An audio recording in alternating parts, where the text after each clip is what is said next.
Hey, another Garmin update here.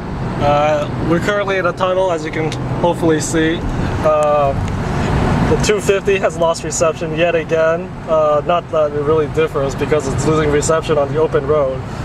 And the 660 still working fine. Oh, actually now we just lost satellite reception. It should lose connection. Yeah, I guess now it lost satellite reception. So we're okay. We're underwater, of course. Fine. But you know, at least it held out longer. So well, there's a little comparison review. They both lose reception underwater. So don't use your GPS underwater. There you go.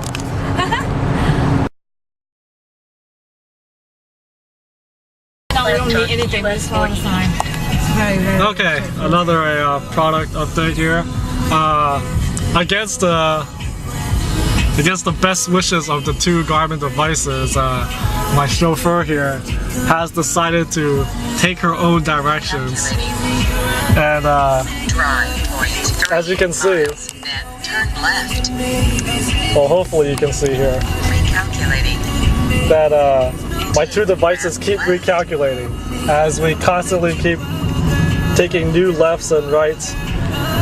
They keep recalculating.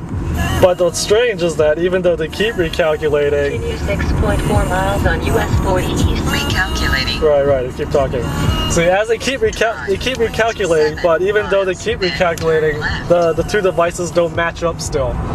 So yeah, each device keeps insisting on giving us its own specific set of directions, and of course, the driver here insists. awesome. I know where to go. I know exactly where to go. Yeah, and she keeps insisting on going her own direction.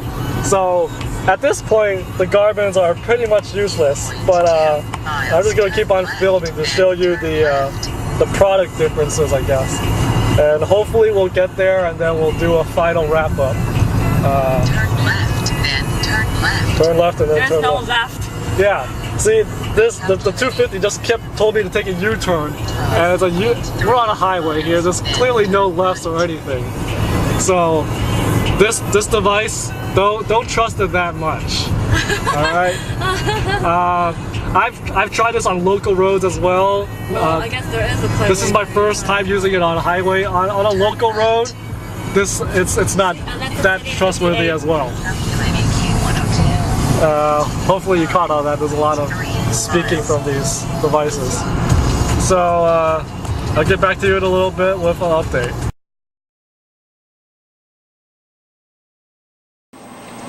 So back home now, made it back safe and sound. Unfortunately, I couldn't do any more updates on the product on the way back because I was driving this time and my chauffeur was unfortunately asleep. But just to finish up the review, I got back within 3 hours time, following the directions given by the GPS. And if you recall, it took about 4 hours getting there because we did not follow the directions exactly. We actually went off the directions. So when in doubt, go by what it says. Overall, it's a very good product, but I do have some qualms with it. It doesn't tell you ramp numbers. Like it'll say get off at whatever at the New Jersey Turnpike, but it doesn't say get off at New Jersey Turnpike ramp off exit ramp 6A or something like that. So that can be kind of annoying or confusing. This part, neither one of the models I had, the 250 or the 660, gave weather forecasting, traffic forecasting,